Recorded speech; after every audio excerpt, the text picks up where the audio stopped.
So we've got the lovely Zach who is here now to talk to us about what it's like being a content strategist. And actually, we had a reference to content strategy earlier in the. Oh, Zach, where have you gone? There you are. Hey. Um, so, due to a fault on my part, because I take full responsibility for this, poor Zach tried to get on earlier, and then someone else was speaking, and so he's now here, talking to us about his job at Mother London, which is really cool. Great agency. But yes, we're looking forward to hearing all about what he does, what a content strategist does. I gather that you work very closely with designers and the other kind of creatives. So actually, this does feel like a really good fit. Let's start by asking you, who are you, what do you do, and also what is Mother? Oh, okay, cool. So who am I? I'm Zach. I'm 25 years old. I'm from London, and I work for an agency called Mother. So we're based in Shoreditch, and we're an advertising agency. So do like the traditional like TV ads that you see, like billboards and out of home and like radio ads and things like that.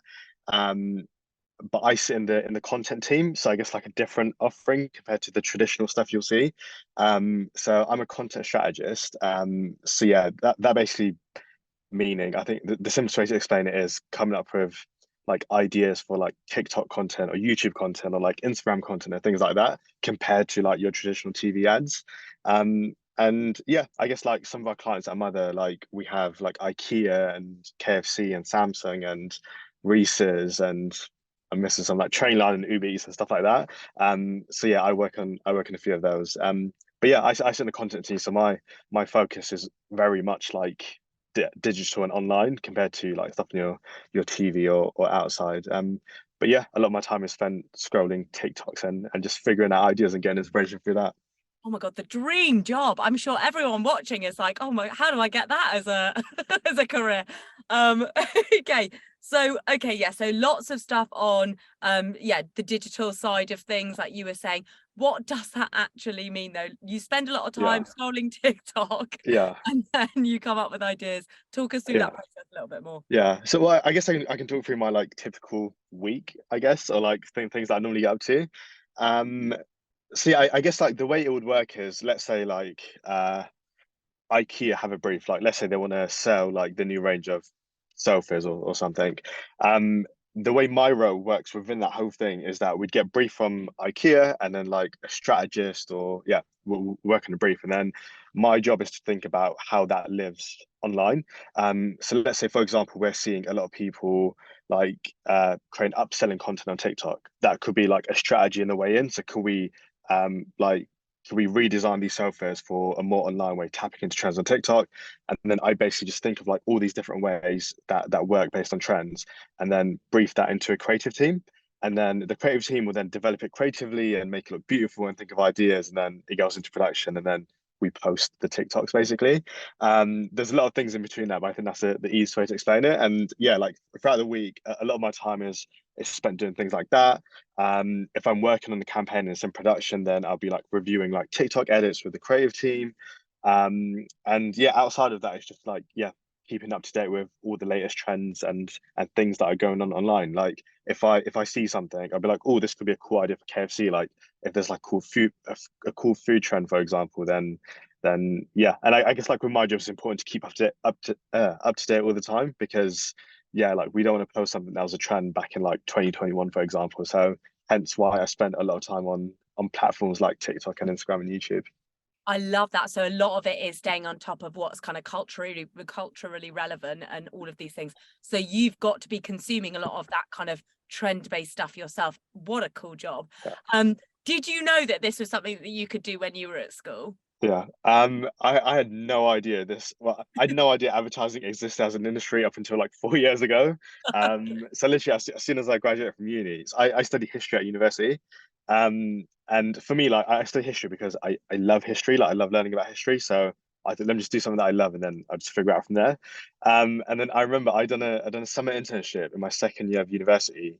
An agency called Ernst and Young, which is like a finance firm type place.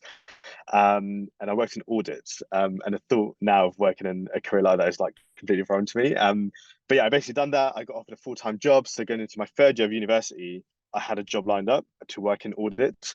And in my third year, I realized that I didn't like my summer internship. I have no idea why I accepted this job. Let me just look for something that I enjoy.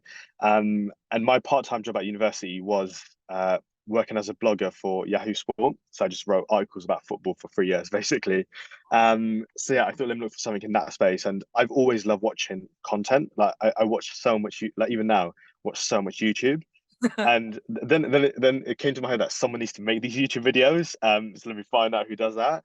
And then luckily one day I was on Twitter, and then someone retweeted a job from this agency to work as an account exec in like an influencer marketing slash PR agency. But it was all about creating influencer content for EA Sports, and I love football, I love FIFA, so it was the perfect thing. But yeah, like I had no idea this was a thing up until like 4 years ago, and then I started in account management, and then just worked my way to content strategy, which is what I do now. Amazing. Oh my goodness me. What a great background history. Also all in the space Yeah. of about 4 years of you've done everything to where you are now in the space of about 4 years from entering the industry, right?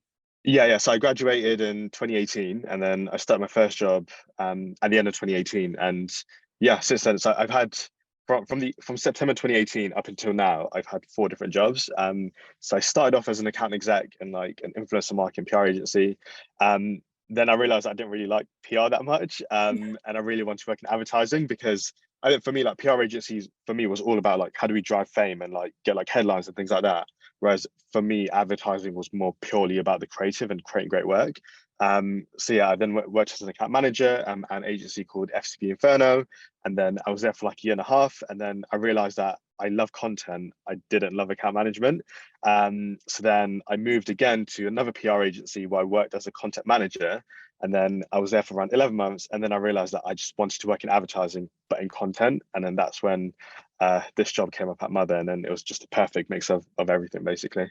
Amazing. And actually that has come up a lot in the previous talks, that permanent refining process. You're like like testing things out as you go along, being like, oh, I don't like this bit of the job that I'm doing, but Yeah, I do like that bit. And then you just start kind of leaning more into the things that you really enjoy and leaning away from the bits that you don't.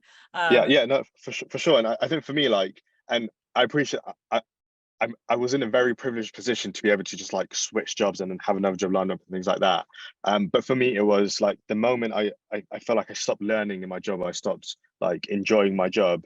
I felt like I had to move because I just don't want to waste time, I guess. And looking back at it now, like, I'm glad that I switched when I felt like I needed to, because it just I've worked on like so many different clients, I've got so much different experience, and I tried different things to find out what I really loved. But yeah, it's definitely difficult to figure out what you actually like. But for me, you just need to be open to try new things, and then hopefully eventually you find that thing for you. Absolutely. Love that. And when you got into advertising, were you like shocked at how big the world is? Because from what I can gather, it is huge. There are loads of different things that Yeah, you can do in it, but like often young yeah, people don't have any idea that it even exists, like you. yeah. Oh yeah, for sure. Like I had no so I had no I had no idea the industry existed, and then I had no idea like all these jobs within existed. Like I remember speaking to or finding out what a copywriter was and being like, oh my god, you literally just get paid to write headlines. Like, that's mental. And even now, like there's some jobs at Mother where I just don't know what they do during the days. Like you also have like producers and like strategists, and then like head of fame and head of culture, and just like all these different things. So yeah, and I think like you're always learning about what other people do. But I think that's a great thing about the industry is that like no matter what your interests are, like for example, if you love numbers and finance, you can still work in an advertising industry because there's a finance department. So yeah, and I think a big misconception is that like for example, if you love writing growing up, you may think that the only job you can do is like become like a journalist or write a novel or something like that. But you can just become a copywriter, and that's where you put your skills to use. For me, it was I always love watching YouTube and content, and I was speaking to my manager about this, like 10 years of watching YouTube every single day. I didn't realize that that led to like a knowledge of YouTube and a knowledge of content and understand the way it works. And once that clicked in my head, I'm like, oh, maybe I can work in content and do this for my job. So yeah, there's so many different things, and yeah, I think like seeing all the different job titles is quite daunting. But at Mother, we have this thing where our like account execs, so account management being the people that I guess like project manage the campaigns and yeah, manage everything. We call them mothers and nannies, So yeah, so I think the whole point is that like they basically take care of the account. So it's just a way to like demystify what an account manager actually does. That's nice. That's a really nice. That actually makes a lot of Yeah, sense. Well, you kind of get that from the yeah, title. That's really cool. And how big is Mother? Like, where do you fit in like the kind of how big are you as a cog in the wider machine? yeah. Um, but interestingly, I think also like through moving jobs, I realized like the sort of agency I want to work at. Because my first agency, there was only like 17 people in the entire agency. And then I moved to SB Inferno, which was like I think just over 100. And then my agency after that was the biggest. There were like 350 people, and I realized that I didn't want to work in an agency that big. I think Mother there's around 140 maybe, but our team in particular is quite small. So in the content team, there's four of us. So we have the head of content, and then the senior content strategist, and then I'm the content strategist, and then we have a content creator. So the way it works is that like me and the senior content strategist, depending on the brief, will like come up with the ideas, come up with the ways in, and then the content creator will then like actually create the TikToks and things like that. And that is literally someone's job to literally create the content. Yeah, So you have the ideas for yeah, it, then you give it to yeah, someone else to. yeah. Like her job literally is to come up with ideas for TikToks and shoot the TikToks. So she spends her days like one of our clients is Reese's. So she has a studio downstairs and she's literally shoot like if you go on Reese's TikTok account right now, everything she's created, like that her job is to create TikToks. That's so cool. But her Yeah. face isn't in it, but she's doing it Yeah. behind the scenes. No, her face in some of the TikToks. Oh, it is. Oh, Yeah, great. So yeah, she's yeah, kind of yeah. like an influencer, but with a like very kind of rather Yeah. than self-employed, she's like employed by an employer. Yeah, basically. And yeah, she loves it. Her job's cool. Like she gets to really fun things. But yeah, her job is literally just come up with ideas for TikToks. So cool. And I imagine that with you and possibly with her as well, like your previous kind of like experience when you were younger, building up that blog, when you were writing for Yeah, Yahoo, and I'm sure that she was creating stuff yeah, before she got the job. Like all of those things, those projects that you were working on of your own accord, I'm assuming that those really helped you get the jobs that yeah. you have now. Oh yeah, for sure. And I think the most important thing is just showing that you're passionate about what you want to do. Like for me, like I said, like I watch YouTube all the time, and I still do. I'm always on TikTok. So just finding something you're passionate about, and then realizing that you can turn that into a job. I think naturally, like when you have your interview, naturally it'll come out. Whereas like if you don't spend your like evening just watching YouTube videos, then you won't gain that knowledge of content and actually be passionate about it. So yeah, I think the main thing is just finding out yeah, like what that thing is that you're passionate about, and naturally it will come out when you're interviewing or applying and things like that. Amazing. And aside from kind of getting started now, making sure that you have the passion, what kind of other advice would you give to a 16-year-old watching this being like, the advertising agency sounds so cool, Yeah, your job yeah, sounds amazing. What can I do now to get myself a little bit more yeah. prepared if I want to go and do that? So I will say like speaking specifically from content, if anyone wants to get into content, like just create or consume. Like if you want to be that person that shoots the TikToks, just create stuff and post it and be open to try new things. Because especially platforms like TikTok, they basically democratize creativity. So anyone can post something, you could get views or like go viral if you want to or whatever.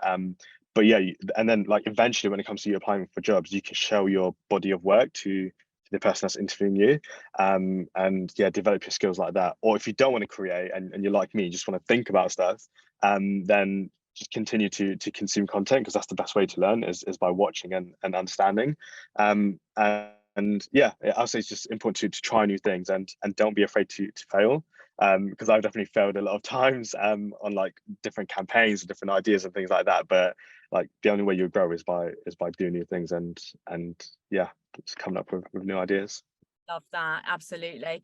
And sorry, one final thing. Is there anything happening at Mother at the moment that the young people can get involved in who are watching? Maybe there's some educational resources, I don't know, or Yeah. apprenticeships or internships that you guys have. Oh, good question.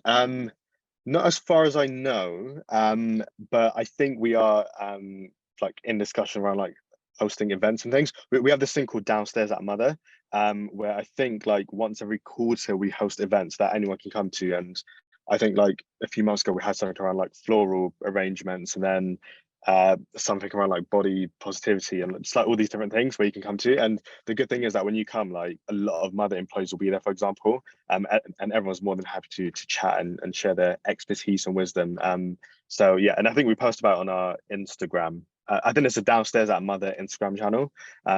So yeah, it's just an easy way to get your foot in the office and just like, yeah, just speak to someone around like what they do and how they got into it and things. Absolutely. Do some networking. Amazing. Well, absolutely. We'll have you guys back anyway to do some more talks, to connect with more schools, more students, all of this. Spread the word about Mother, spread the word about content strategy and, just general access to the industry. Thank you so much for joining us. It's been so interesting hearing your story. So many great bits of wisdom there. Really appreciate you spending time with us. Thank you. Cool. Thank you. And yeah, if anyone has any questions, then just like email me or something. We can share your details. Don't you worry. Cool. Perfect. Cool. See Thank ya. you so much. See you Bye. soon. Bye. Bye.